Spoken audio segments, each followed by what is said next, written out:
너희는 마음에 근심하지 마라. 하나님을 믿고 또 나를 믿어라. 내 아버지 집에 너희들이 있을 곳이 많이 있다. 만일 그렇지 않다면 내가 너희에게 이런 말을 하지 않았을 것이다. 나는 너희를 위하여 한 장소를 마련하러 간다. 내가 가서 너희를 위해 한 장소를 마련한 뒤에 다시 와서 너희를 데려가 내가 있는 곳에 너희도 있게 하겠다. 도마가 예수님께 말했습니다. 주님이 어디로 가시는지 알지 못하는데 저희가 그 길을 어떻게 알겠습니까? 예수님께서 대답하셨습니다. 내가 바로 그 길이요 진리요 생명이다. 나를 통하지 않고는 아버지께로 올 사람이 없다. 너희가 진정 나를 안다면 내 아버지도 알았을 것이다. 이제 너희는 그분을 알았고 그분을 보았다. 빌립이 말했습니다. 주님, 저희에게 아버지를 보여주십시오. 저희에게는 그것으로 충분합니다. 예수님께서 대답하셨습니다. 빌립아, 내가 이렇게 오랫동안 너희와 함께 있었는데 아직도 너는 나를 모른단 말이냐? 나를 본 사람은 아버지를 본 것이나 다름이 없는데 어떻게 내가 저희에게 아버지를 보여주십시오라고 말하느냐? 아버지께서 내 안에 계신 것을 믿지 못하느냐? 내가 너희에게 하는 말은 내 스스로 하는 말이 아니다. 이 말은 내 안에 계시면서 그분의 일을 내가 아버지 안에 있고 아버지께서 내 안에 계시다는 내 말을 믿어라. 나를 믿지 못하겠으면 내가 행한 표적 그것만이라도 믿어라.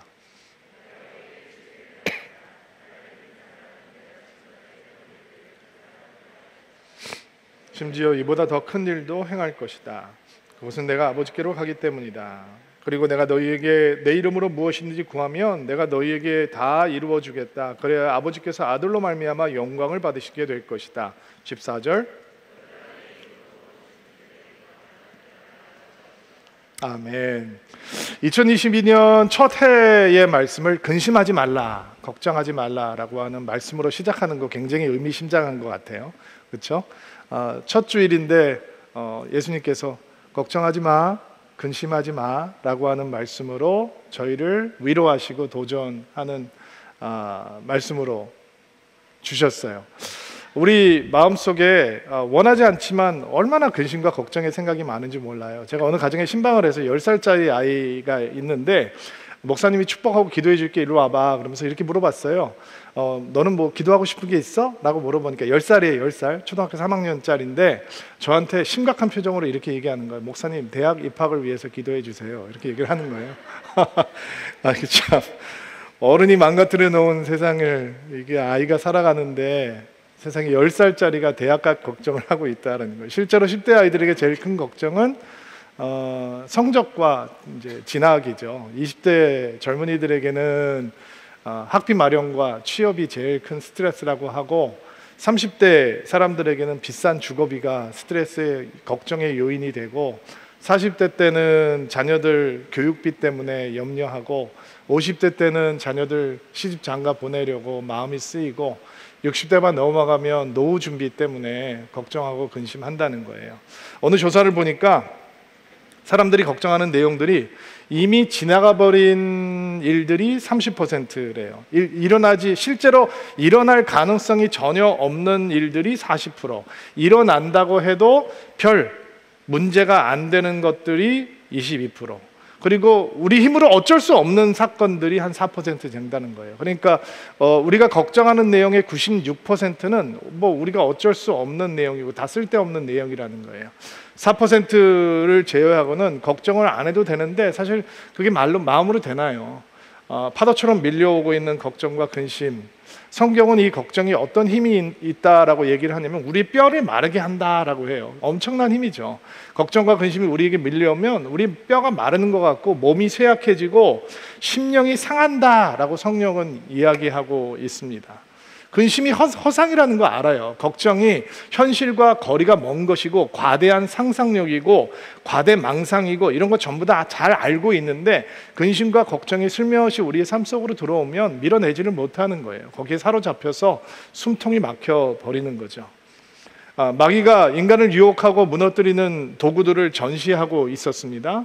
많은 손님들이 와가지고 이제 마귀가 어떤 도구를 통해서 인간들을 망가뜨리는지 구경을 하고 있는데 비싼 가격표가 다 그 도구들에게 붙어 있는 거예요. 너무 화려해 보이고 멋져 보이는 도구들이 있어요. 욕심이라고 하는 도구를 보니까 아주 비싼 가격이 매겨져 있는 거예요. 그 옆에 보니까 험담이라고 하는 도구는 그거보다 훨씬 더 높은 가격이 매겨져 있고, 교만이라고 하는 도구는 공이 몇 개가 더 붙어 있는 거예요. 진열장을 보니까 셀 수 없는 수많은 도구들이 진열이 되어 있는데, 정욕, 폭력, 이기심, 거짓말, 미움, 막 높은 가격으로 진열이 되어 있어요. 근데 한쪽 구석에 정말로 별 볼 일 없고 볼품 없어 보이는 먼지가 쌓이는 도구가 하나 딱 이렇게 있는데, 가격표를 보니까 말도 안 되는 천문학적인 숫자가 붙어 있는 거예요. 손님들이 마귀에게 이렇게 물어봅니다. 아니, 이게 뭔데 이렇게 비싸요?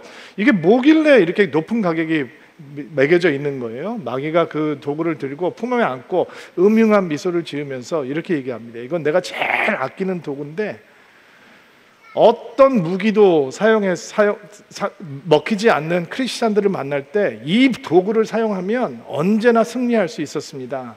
이 도구의 이름은 걱정과 근심입니다. 얘기를 했다는 거예요. 걱정과 근심이 마귀의 도구가 될 수 있다, 마귀의 공격이 될 수 있다는 거 알아요. 그런데 밀려오면 밀어내지를 못해요. 그리고 파도처럼 밀려오거든요. 오고 또 오고. 걱정하지 말아야지, 근심하지 말아야지, 이렇게 마음을 먹으면 그 마음을 먹은 대로 되지 않아서 걱정이 된단 말이에요. 근심하지 말아야지 기도하는데 또 근심하고 있다는 거 스트레스가 돼서 그 기도가 또 근심이 되는 거예요. 그래서 오늘 말씀이 우리에게 표대가 될 수 있어야 되는 거죠. 너희는 마음에 근심하지 말라, 하나님을 믿으니 또 나를 믿으라. 근심이라고 하는 것을 해결하는 하나님의 방법을 오늘 좀 묵상해 볼 거예요. 세 가지로 정리를 해볼 텐데, 1절 말씀 다시 한번 읽어볼게요. 여러분이 한번 읽어주세요. 시작. 너희는 마음에 근심하지 말라, 하나님을 믿고 또 나를 믿어라. 걱정과 근심을 해결하는 하나님의 첫 번째 방법은 믿음이라고 하는 방법이에요.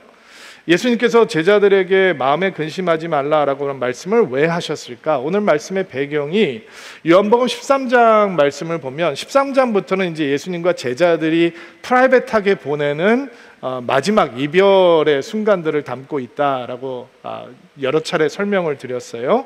13장 말씀에 보면 예수님께서 제자들에게 어떤 말씀을 하시냐면, 내가 곧 너희를 떠날 것이다, 너희 가운데 한 사람이 나를 팔 것이다, 배반할 것이다, 또 내가 가는 곳에 너희는 따라올 수 없다, 이런 말씀을 이제 계속 하시거든요. 근데 예수님께서 이런 말씀을 처음 하시는 건 아니에요. 예수님께서 십자가에서 죽으실 거라고 하는 말씀을 계속 했는데도 불구하고 제자들의 생각에 다른 것이 들어와 있기 때문에 이 말이 이제 마음속으로 들어오지를 못하는 거예요.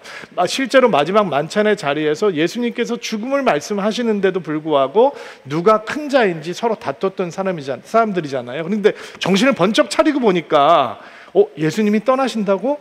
우리 중에 누가 예수님을 배반한다고? 이런 이야기들이 이제 가슴에 무겁게 다가오기 시작하는 거예요.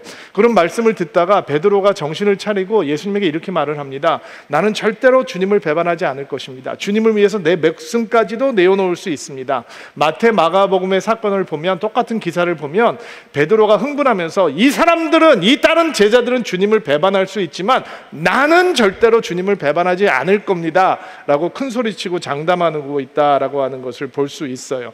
다른 제자들도 다 주님 앞에서 나는 절대로 주님을 배반하지 않겠습니다 라고 큰 소리를 쳤죠. 큰 소리는 쳤는데 뻥이었어요. 뻥. 우리는 예수님이 잡히셨을 때 어떻게 제자들이 예수님을 다 버리고 도망갔는지 너무 잘 알고 있잖아요. 장담하고 있고 큰 소리 치고 있는데 다 뻥이었어요. 공수표였어요. 누가복음에서는 예수님께서 그렇게 뻥을 치고 있는 베드로에게 사단이 너를 밀가 부르듯 하게 해달라고 요구를 했는데 내가 너를 위해서 기도했다, 그러니까 넘어지지 않도록 기도해야 된다라고 말씀을 하셨는데도 불구하고 나는 죽어도 주님을 팔아넘기지 않겠습니다, 배반하지 않겠습니다 라고 큰 소리를 쳤죠. 사람들이 왜 걱정과 근심 속으로 빠져들게 되는가? 신뢰의 대상, 믿음의 대상이 잘못됐기 때문이에요.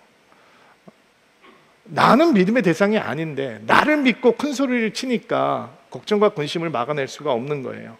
자신을 믿으니까 자신보다 큰 상황, 자신보다 자신이 감당할 수 없는 상황, 자신이 설명할 수 없는 상황을 보면 질려서 근심하고 걱정하고 염려하게 되는 것이죠. 베드로가 예수님의 십자가를 지고 죽으셔야 된다는 상황에서 근심하지 않을 수 있는 이유는 자기를 과신하는 게 아니라 주님을 믿는 거였어요. 하나님을 믿는 거예요. 예수님을 믿는 거예요. 자기 과신은 절대로 염려의 문제를 해결해 주지 못해요. 자기 과신은 오히려 더 큰 걱정과 근심 속으로 떨어지게 만드는 것이죠. 베드로는 자기가 믿을 만한 사람이라고 생각했기 때문에 큰 소리 쳤겠죠.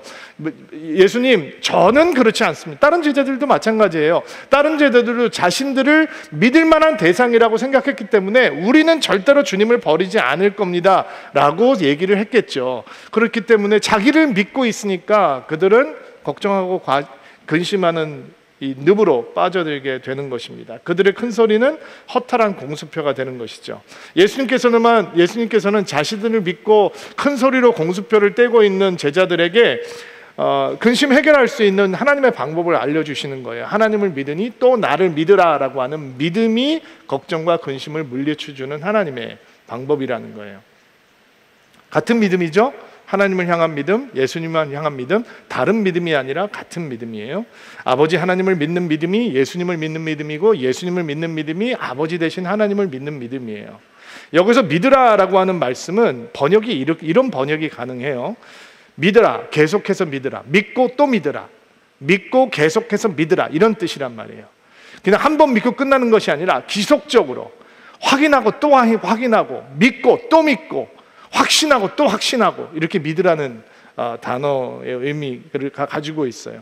왜 믿고 또 믿고 계속해서 믿어야 되는 것인가? 왜냐하면 이 근심과 걱정이라고 하는 파도가 그냥 몰려오거든요. 계속 한 번 온다면 멈추는 게 아니에요. 여러분, 아이를 낳으면 그 아이 하나를 위해서 근심 걱정이 평생 이어지는 것을 느껴요. 어렸을 때는 우유 안 먹고 잠 못 자면 막 걱정이 돼요. 학교 가면 나지나요? 아니에요. 유치원 가고 저학년 되면 애들하고 잘 지내야 되는데 또 걱정돼. 고학년 되면 고학년의 걱정으로 바뀌어요. 중고등학생, 우리 중학교 되면 아이들에 대한 걱정이 또 다 바뀌게 되죠. 중학교 2학년 때문에 북한에서 못 쳐들어온다면서요. 국방의 의무도 감당을 해야 되니까 걱정이에요. 이 고등학교 때도 걱정이고, 대학 가놓으면 걱정이 끝나려라 하는데, 대학 가도 엄마 아빠 마음에는 아이들만 생각하면 눈물 나고 걱정해요. 결혼해도 걱정이고, 애를 낳아도 걱정이고, 애를 낳으면 잘 살까 걱정이고, 잘 키울까 걱정이고, 늙어서 자기가 힘을 못 쓰는데도 불구하고 나 때문에 애들이 피해를 받을까 부모는 걱정하는 거예요. 그리고 인간의 삶은 이 걱정 플러스 기타 등등 걱정, 기타 등등이 파도처럼 밀려오는 거예요. 나만 그런가요? 여러분은 안 그래요? 걱정하지 말아야지 라고 하는데 기타 등등이 요 모습 저 모습으로 끊임없이 몰려 들어와요. 어떤 거는 괜찮아요. 버틸 수 있어요. 근데 어떤 기타 등등은 막 우리 뼈를 상하게 할 만큼 마음이 쓰인다니까요. 그러니까 믿고, 계속해서 믿고 또 믿고, 하나님을 믿고 예수님을 믿고 그 믿음을 확인하고 또 주님을 바라보고, 이게 우리에게 필요한 거죠. 마음에 낙심이 가득했던 시편 기자의 고백을 한번 들어보세요. 내 영혼아, 내가 어찌하여 낙심하여 어찌하여 내 속에서 불안해하는가. 이게 걱정 근심 앞에 우리 마음이잖아요. 거기로 끝난다면 믿음은 비참한 거죠. 믿음 소용없는 거죠. 근데 이 시편 기자는 너는 하나님께 소망을 두라 라고 외쳐요. 왜 자신을 향해서 외치는 거예요? 그렇게 못하니까. 파도처럼 기타 등등이 몰려오니까 낙심하고 불안해하는 거예요. 그러니까 내가 나를 향해서 외치는 거예요. 너는 하나님께 소망을 두라. 이게 뭐예요? 믿고 또 믿고 계속해서 믿으라. 똑같은 말이죠. 내가 하나님께 소망을 두니까 그가 나타나 도우심으로 말미암아 내가 여전히 찬송하리로다. 기타 등등 이 근심의 파도가 밀려오는데 하나님께 소망을 두고 하나님을 붙들고 하나님을 믿고 또 믿고 계속해서 믿으니까 하나님으로 인해 찬송이 되고 하나님이 찬송이 되시는 게 열린단 말이에요. 여러분, 마음에 근심하지 말라라고 하는 단어가 물이 요동친다 이런 단어예요. 그러니까 근심이 우리 안에 들어오면 우리 마음이 어떻게 되느냐? 물결이 요동치고 동요하는 것처럼 되는 거예요. 근데 그 물결을 잠잠하게 하는 것이 무엇이냐? 하나님을 믿고 또 믿고 예수님을 믿고 계속해서 믿는 바로 그 믿음이라는 것입니다. 여러분, 근심과 걱정 앞에서 한숨이 늘어가고 주름살이 늘어가고 스트레스가 늘어가는 인생이 아니라 온갖 종류의 근심과 걱정이 2021년 우리에게 몰려올 때 우리는 하나님을 믿고 또 믿고 예수님을 믿고 계속해서 믿고 그분에게 소망을 둠으로 그 근심과 걱정을 밀어내는 놀라운 한 해가 되기를 주의 이름으로 축복합니다. 근심과 걱정을 해결하는 하나님의 두 번째 방법, 2절과 3절 말씀 볼게요. 같이 한번 읽어봅시다. 시작. 내 아버지 집에는 너희들이 있을 곳이 많이 있다. 만일 그렇지 않으면 내가 너희에게 이런 말을 하지 않았을 것이다. 나는 너희를 위하여 한 장소를 마련하러 간다. 내가 가서 너희를 위해 한 장소를 마련한 뒤에 다시 와서 너희를 데려가 내가 있는 곳에 너희도 있게 하겠다. 자, 하나님께서 근심과 걱정을 해결해 주시는 방법은 의외의 방법인데 천국이 우리의 삶 속으로 들어오는 거예요. 천국이 우리의 삶의 오늘과 커넥트가 되는 거예요. 리얼리티가 된단 말이에요. 현실이 되는 거예요. 여러분에게 천국, 하나님 나라, 영생, 구원 이런 거 얘기하면 어떤 느낌인가요? 여러분, 종교가, 기독교 신앙이 치명적으로 오류에 빠지게 되는 계기는 제가 지금 말씀드린 구원, 영원한 생명, 천국, 하나님 나라가 현실, 리얼리티가 아니라 개념이 되는 거예요. 종교적 개념, 종교적 관념으로 떨어지면 신앙은 무력해져요. 그 신앙은 우리가 겪고 있는 고통과 아무런 상관이 없어요. 자, 왜 교회 다니십니까? 왜 예수를 믿습니까? 만약에 우리가 그런 질문 앞에서 영원한 생명을 얻기 위해 신앙을 가지고 있습니다. 구원을 위해서 예수를 믿죠. 천국에 가기 위해서 예수님을 믿습니다. 라고 말하면 많은 사람들이 우리를 조롱합니다. 아니, 저 사람 멀쩡해 보이는데 그런 걸 믿는단 말이야? 석기시대 사람이네? 똑똑하지 않네? 라고 비웃을지도 모릅니다. 그러나 왜 예수를 믿습니까? 왜 교회를 다닙니까? 라고 하는 질문 앞에서 조금 더 고차원적인 정신세계를 추구하고 있기 때문에 혹은 인간의 고귀함과 숭고함을 드러낼 수 있는 기회를 얻기 위해서 교회 다닙니다. 나보다 불행한 사람들을 돕고 돌아보는 노블레스 오블리제의 삶을 살기 위해서 교회를 다니죠. 보통 사람들보다 높은 윤리의식과 도덕관을 갖고 살고 싶어서 교회에 다니고 있습니다. 분주한 세상 속에서 살아가다 보면 삶의 조용한 고요한 그 여백의 시간이 필요한데 나는 그 마음의 평강을 얻기 위해서 교회를 다닙니다. 더 나은 자아를 수양하기 위해서 교회를 다니죠. 그래서 예수를 믿는 것입니다 라고 얘기를 한다면 아마 많은 사람들이 우리에게 박수를 쳐줄지도 모릅니다. 그러나 여러분, 고차원적인 정신세계를 추구하는 정신 수양을 하는 마음으로 기타 등등 밀려오는 걱정과 근심 막아낼 수 있습니까? 노블레스 오블리제의 삶으로 근심이라고 하는 것을 우리의 삶에서 밀어버릴 수 있어요? 일주일 동안 1시간 고요함을 누리는 그 명상의 시간만으로 걱정의 무게 감당할 수 있는 사람이 누가 있겠습니까? 사람들이 가장 두려워하는 건 뭔가요? 죽음입니다. 감기입니다 라고 하면 아무도 두려워하지 않습니다. 그러나 우리의 몸속에 악성 암세포가 자라고 있습니다 라고 하는 얘기를 듣는 순간 모든 사람들은 가슴이 내려앉습니다. 왜 그렇습니까? 감기라고 하는 건 며칠 고생하고 며칠 쉬면 다시 회복이 되지만 암이라고 하는 것은 자칫 잘못하면 우리를 죽음으로 내몰 수 있기 때문에 암입니다 라고 하는 소리를 들으면 머리가 하얘지고 불안해지는 것입니다. 근데 예수님께서 그 가장 인간들이 두려워하고 있는 죽음의 문제를 해결해 주시는 거예요. 내가 너희를 위해서 한 거처를 준비하러 간다. 처소를 준비하러 간다. 내가 그 자리를 준비하면 다시 올 거야. 그리고 너를 데리고 갈 거야. 그리고 내가 있는 곳에 너희도 있게 될 거야. 이 짧은 말씀 가운데 구원과 천국, 재림과 영생에 대한 약속이 다 들어있어요. 여러분, 이 말씀을 여러분들 어떻게 이해하셔야 되냐면, 내가 너희를 위해서 한 처소를 준비하러 간다라고 하는 말씀을, 여러분, 엄마 아빠가 아이가 생기면 아이 방을 준비합니다. 벽을 어떻게 할까? 무슨 벽지를 바를까? 무슨 이 색깔을 쓸까? 남자아이면 푸른 색깔을 많이 쓸 거고, 여자아이면 핑크색을 쓸 거고, 남자인지 여자인지 모르면 노란색을 많이 쓸 거고, 아이의 이불도 준비해 놓고, 파자마도 준비해 놓고, 장난감도 준비해 놓고, 어떻게 하면 그 아이가 와서 가장 행복하게, 가장 안전하게, 가장 따뜻하게, 포근하게 지낼 수 있을까 준비를 하죠. 저희도 아이들이 생길 때마다 그 마음으로 준비를 하고, 하나씩 이렇게 데코레이션이 쌓이면서 아이를 만나게 될 기대감, 그리고 그 아이를 향한 사랑이 무럭무럭 자랍니다. 지금 예수님이 그렇게 하신다는 거예요. 내가 너를 위해서 거처를 준비하러 간다. 내가 예쁘게 만들 거야. 정성스럽게 만들 거야. 예수님 지금 죽음 앞입니다. 근데 예수님은 죽음 앞에서까지 끝까지 여러분과 저를 생각하는 겁니다. 내가 너를 위해서 거처를 준비할 거야. 이것이 준비가 되면 내가 너를 진짜 집으로 부를 거야. 여기 집이 진짜가 아니라는 거예요. 본향이 있다는 거예요. 그러니까 예수님께서 우리에게 천국을 막연한 종교적인 개념이 아니라 오늘과 상관이 있는 진짜 현실로 만들어 주는 거예요.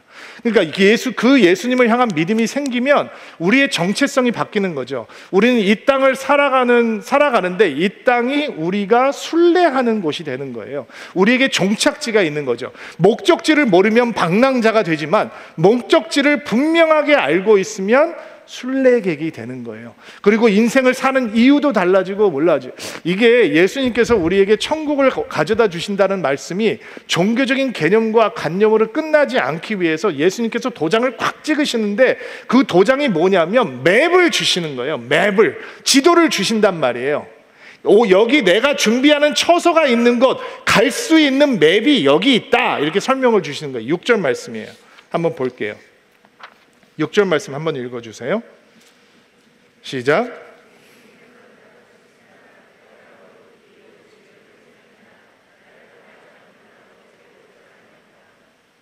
자, 우리가 너무 잘 알고 있는 말씀이죠. 내가 길이요 진리요 생명이니 나를 통하지 않고는 아버지께로 올 사람이 없다. 그걸 바꿔놓고 말하면 내가 아버지께로 가는 유일한 길이라는 거예요. 천국, 이게 리얼리티인데 여기에 갈 수 있는 유일한 방법이 바로 나를 믿는 것이다. 내가 너의 유일한 길이 되는 것이고, 내가 너의 유일한 진리가 되는 것이고, 내가 너의 유일한 라이프가 되는 것, 생명이 되는 것이다. 그때 천국이 우리의 리얼리티가 된단 말이에요. 천국이 우리와 상관없는 개념이 아니라 사모하는 본향이 된단 말이에요. 여러분, 스카펙이라고 하는 베스트셀러 작가가 아직 가야 할 길이라고 하는 책을 어떻게 시작하는지 읽어보신 분들이 있을 거예요. 인생은 고해다. 고통의 바다라는 뜻이에요. 인생은 힘들고 어렵다는 거예요. 진짜 이것은 인생에 변하지 않는 진리다라고 그는 얘기했어요. 삶이 어려워요. 그래서 천국을 얘기하면 마치 도피주의, 회피주의 이런 거로 생각할 수 있어요.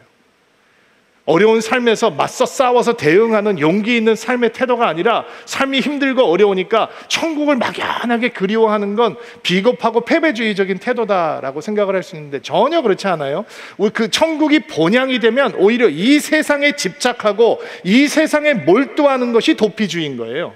왜냐면 돌아가야 될 곳이 있으니까. 17살 나이에 다이빙 사고를 당해서 목 아래로 전신마비가 된 조니 에릭슨 타다라고 하는 여인이 있어요. 꽃다운 나이에 그런 사고를 당했으니 얼마나 분노하며 한이 맺혀서 살았겠어요. 근데 이 여인이 어깨 근육이 조금만 살아있고 이제 다 이 몸을 스스로 쓸 수 없는 전신마비가 되었기 때문에 너무 괴로워서 목숨을 스스로 끊고 싶은데 그렇게 할 수도 없는 거예요. 이런 생각이 들더래요. 내가 스스로 목숨을 끊을 수 있는 힘도 없다면 하나님, 내가 살 수 있는 방법을 가르쳐 주세요. 그리고 자기에게 와서 위로하면서 하나님 말씀을 읽어주던 친구가 데살로니가 전서 5장에 나와 있는 범사에 감사하라는 말씀에 그녀가 무너져요. 감사하라고 화를 내다가 정말 감사하는 인생으로 변하기 시작했어요. 그리고 입에다가 붓을 물고 이제 그림을 그리는 화가가 되고 베스트셀러 작가가 되고 라디오 프로그램을 진행하는 진행자가 되어서 엄청난 영향력을 미치게 되죠. 삶의 그 긍정적인 에너지가 우리들의 목깃을 여미게 할 만큼 강력한 메시지를 가지고 있어요. 유튜브 들어가서 한번 찾아보세요. 조니 에릭슨 타다. 많은 간증들이 올라와 있는 것으로 알고 있어요. 그녀가 쓴 헤븐, 천국이라고 하는 책에서 그녀가 가지고 있는 그 만나게 될 천국에 대한 소망을 그녀는 이렇게 기록을 하고 있어요. 한번 들어보세요. 나는 정말 믿습니다. 나의 뒤틀려 굽어진 손가락들, 깡말라 비틀어진 근육들, 앙상하게 드러난 양무릎, 어깨 아래로 아무 감각이 없는 몸이 언젠가 아름답고 힘있는 몸으로 변하게 될 것이라는 사실을 믿습니다. 로마서 12장 12절 말씀대로 소망 중에 즐거워하며 환난 중에 참으며 인내하는 삶은 내게 그리 어렵지 않습니다. 지난 20년 동안 나는 그런 삶을 살아왔으니까요. 새 몸을 얻자마자 온갖 재밌는 일을 하자고 친구들에게 약속을 할 정도로 천국에 관한 나의 확신은 매우 구체적입니다. 나는 친구들과의 이런 약속을 가볍게 생각하지 않습니다. 나는 그런 일들이 실제로 일어나리라고 믿습니다. 조니 에릭슨 타다라고 하는 사람에게 천국이 개념이라면, 관념이라면, 종교적인 신화적인 요소에 불과하다면 한순간도 버틸 수 없는 거예요. 근데 천국이 오늘로 들어와 버리면, 그리고 그 천국으로 가는 길이, 맵이 길이요 진리요 생명 대신 예수님이라고 하는 확신이 들면 이 삶이 끝나고 템포러리한 삶이죠. 일시적인 삶이에요. 그리고 영원한 삶이 열리게 될 텐데 그때는 새로운 몸이 될 것이라고 하는 확신이 그녀의 오늘을 붙들고 있는 거예요. 여러분, 이게 진짜 믿음의 힘입니다. 우리에게 진짜 집이 있는 거구나. 우리는 본향으로 돌아가고 있는 것이구나. 이 땅에서 기타 등등 수많은 근심과 걱정을 일으키는 파도들이 몰려와도 우리는 천국을 붙들고 있기 때문에 조금 무너져도 괴롭지 않고, 조금 아파도 우리는 두려워하지 않고, 천국을 바라보고 오늘을 버틸 수 있는, 인생의 고해를 버틸 수 있는 믿음의 사람이 될 수 있는 것입니다. 자, 한 가지만 더 볼게요. 12절부터 14절 말씀인데, 자, 하나님께서 우리에게 근심을 해결하게 해주시는 또 다른 방법, 12절부터 14절 말씀 여러분이 좀 읽어주세요. 시작. 내가 너희에게 진리를 말한다. 나는 믿는 사람은 지금까지도 해온 일을 그 사람도 행할 것이다. 심지어 이보다 더 큰 일도 행할 것이다. 그리고 너희가 내 이름으로 무엇인지 구하면 내가 너희에게 다 이루어 주겠다. 그리하여 아버지께서 아들을 말미암아 영광을 받으시게 할 것이다. 14절. 내가 내 이름으로 무엇이든지 그에게 구하면 다 이루어 주겠다. 자, 걱정과 근심을 해결하게 하는 하나님의 방법은 기도예요. 기도인데 기도가 걱정과 근심이라는 요동치는 마음을 잔잔케 해주는데 이런 말씀이 참 큰 위로가 되고 도전이 되죠. 내 이름으로 무엇인지 구하면 내가 다 이루어 주겠다. 아멘. 너무 도전이 되죠. 더군다나 2022년 첫 주일날 무엇이든지 내 이름으로 구하면 내가 다 들어주겠다. 이게 얼마나 놀라운 축복의 말씀이에요. 아멘. 붙들고 싶은 말씀이죠. 이런 말씀 만나면 빨간 줄 긋고 형광펜 칠하고 포스트잇 노트 딱 붙여놓고 힘 빠질 때 딱 보면 막 하나님의 힘이 생기가 확 들어오는 것 같죠. 아멘. 믿습니다. 기도할 때 이런 말씀을 붙들고 하면 막 목소리가 이게 조절이 안 되죠. 막 믿습니다 하는 말씀이 되는 거예요. 너무 좋죠. 힘이 되고 위로가 되고. 근데 이 말씀 잘못 이해하면 주식 사놓고 주여 무엇이든 내 이름으로 예수님의 이름으로 구합니다. 하나님 이거 저는 많이도 안 바랍니다. 20배만 뛰게 해주세요. 막 이런 기도도 하게 되는 거예요. 물론 다른 사람 듣는 데는 절대로 기도하지 않아요. 성경은 또 조금 알기 때문에 순종하는 마음으로 걸방 들어가서 문 잠가놓고 아무도 듣지 못하게, 남이 들으면 그거 다 살 거니까 혼자서 주여 기도하게 되는 거예요. 근데 강조 포인트는, 이 말씀의 강조 포인트는 내가 다 들어주겠다라는 것에 있지 않아요. 이 말씀의 강조 포인트는 내 이름으로 구하면에 있어요. 내 이름으로 구하면, 무엇이든지 내 이름으로 구하는 것은 내가 다 들어주겠다라는 거예요. 여러분, 내 이름으로 구한다. 예수님의 이름으로 구한다. 그러면 기도하다가 예수님의 이름으로 기도합니다. 그리고 마치면 되는 거예요? 마침말을 그렇게 하라는 거예요? 근데 그 예수님으로 이름으로 기도합니다라는 게 주문이 아니잖아요. 그럼 과연 무슨 뜻일까요? 예수님의 이름으로 기도한다는 의미 속에는 우리 기도 속에서 우리가 의지해야 하는 분은 오직 예수님이시다라고 하는 뜻이 있겠죠. 하나님의 우리가 어떻게 나갈 수 있는가? 하나님의 원수되었던 우리가 어떻게 우리의 기도의 이 제목들을 갖고 하나님 앞에 다가갈 수 있는가? 십자가에서 우리를 위해서 대속해서 죽으시고 하나님께로 가는 길을 활짝 열어주신, 대로를 열어놓으신 오직 예수 그리스도의 공로를 의지하고 하나님 앞에 가야 되는 것이다. 아무리 기도 많이 하는 사람도, 새벽기도 절대로 안 빠지는 사람도, 혼자 열심히 기도하고 있는 사람도 나의 공로를 의지하고 하나님께 기도할 수 있는 사람은 아무도 없다는 거예요. 하나님, 내가 이렇게 열심히 10년 동안 새벽 기도했는데 안 들어주시겠습니까? 라는 기도는 의미가 없다는 거예요. 하나님 앞에 나갈 때 우리가 의지할 수 있는 유일한 대상은 오직 예수님이어야 한다라는 의미이고, 예수님의 이름으로 기도한다라고 하는 의미는 예수님처럼 기도한다라는 뜻이죠. 예수님처럼 기도한다는 건 예수님의 기도의 내용으로, 예수님의 기도의 마음으로, 예수님의 기도를 대하는 열정으로, 예수님의 기도의 영성으로 다 기도해야 된다는 뜻이 포함되어 있어요. 우리 기도가 다 응답되는 거 아닙니다. 충격인가요? 여러분, 우린 기도할 수 있습니다. 그러나 우리의 기도가 다 응답되는 것은 아닙니다. 두 사람이 성전을 찾아서 기도합니다. 한 사람은 화창한 날씨를 달라고 기도합니다. 신혼여행 떠나기 전 신랑의 기도입니다. 또 한 사람은 갈라진 논바닥을 바라보면서 비를 달라고 기도하는 농부입니다. 하나님께서 누구의 기도를 들으실까요? 여러분은 농부다 이렇게 얘기하고 싶죠? 아닙니다. 둘 다 들으십니다. 그러나 모든 기도가 다 응답되는 것은 아닙니다.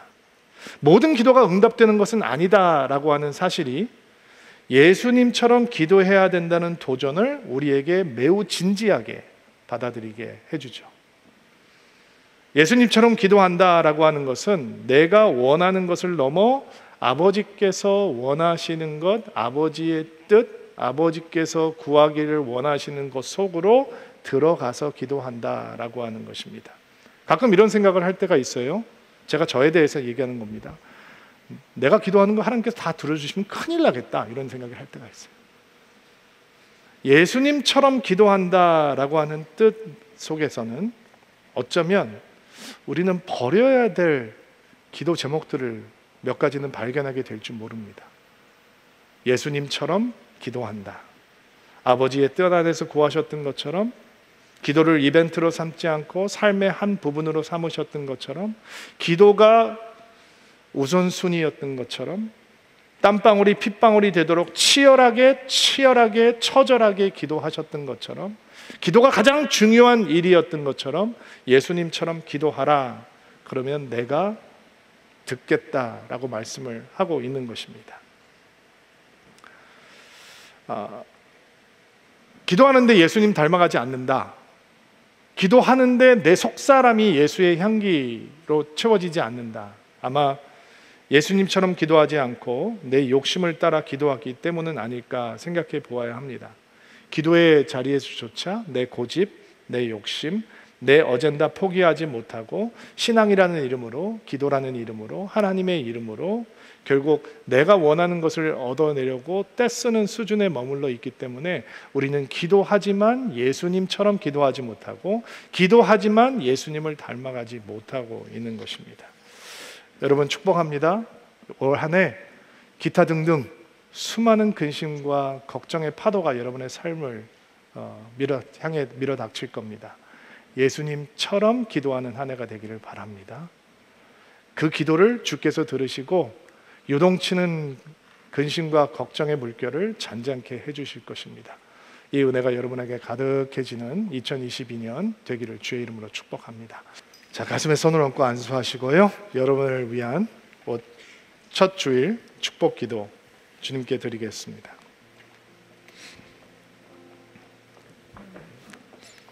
하나님, 마음을 다해, 힘을 다해, 그리고 우리의 사랑을 다 담아서 주님 앞에 첫 예배를 올려드립니다.